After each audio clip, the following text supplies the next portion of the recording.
What is up YouTube? It's Sean here, and today I'm back with a much anticipated review of the second collab between Reigning Champ and Adidas on the clear gray colored Ultra Boost. Releasing this past Friday for a US retail price of $200 or a Canadian retail price of $260.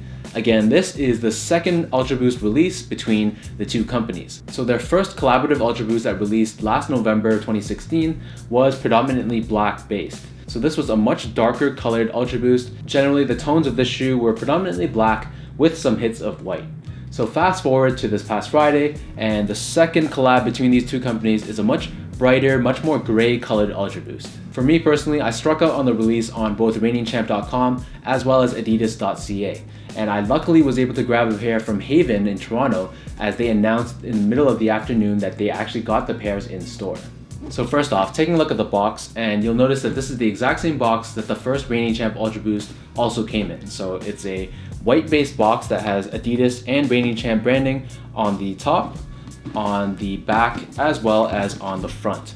And it's done in this shelf style, so you can just pull out the shelf, and inside will sit the shoes, along with the Reigning Champ and Adidas dust bag, as well as the extra set of laces, which I'll get into later on in the review. So now moving on to the shoe. So the official colorway for this is clear gray, and aluminum. And this shoe is done in the Ultra Boost 3.0 silhouette.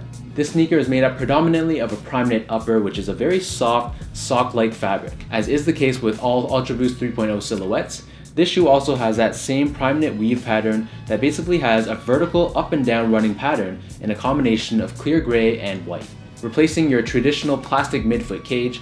In this case, the midfoot cage is done in a very soft gray colored leather, and it's found on both the lateral as well as the medial side.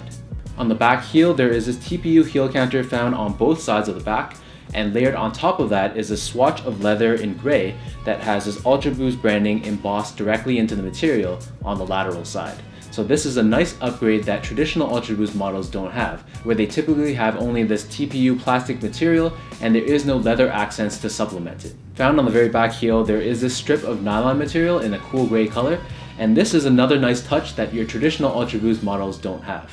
The default laces on these shoes are your standard flat style laces done in white, but they also do come with a secondary pair of laces in gray.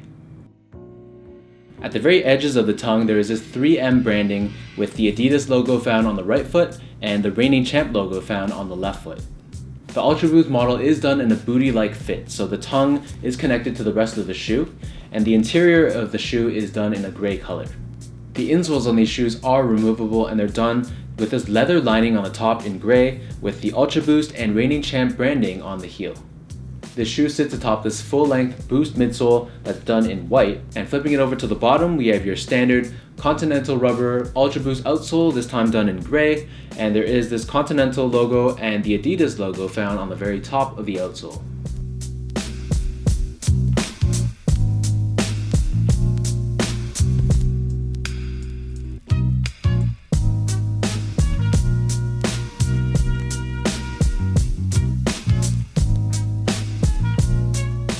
Overall, comparing the two Ultra Boost collabs with Reigning Champ, I am a bigger fan of the first release. I find that the first version was a lot more unique and it really stood out more, and it was really something that we hadn't seen before.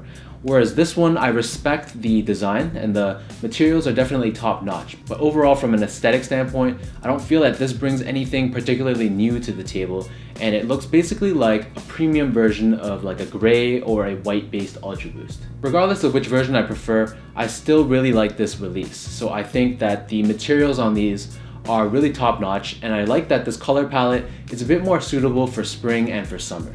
From a sizing standpoint, these do run a half size big like all my other Ultra Boost 3.0s, so I do go a half size down from my true size. So in the case for me, I am a 10.5 for Ultra Boost 1.0s and 2.0s, but for 3.0 models, I go with a size 10. So enough talk, now I'll show you guys how these Reigning Champ Ultra Boosts are on feet.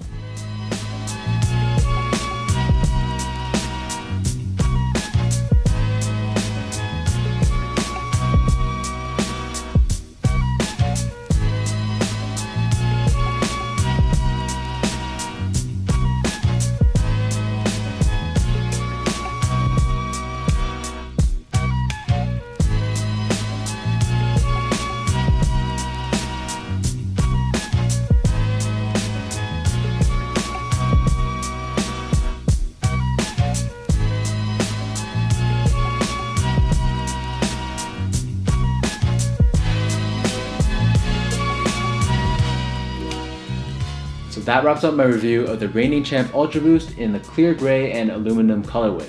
Leave a message down below to let me know if you guys were able to score a pair yourselves and which one of the 2 Reigning Champ releases you guys prefer.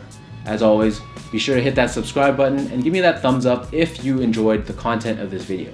And definitely be sure to give me a follow on my Instagram account as well at SGO8.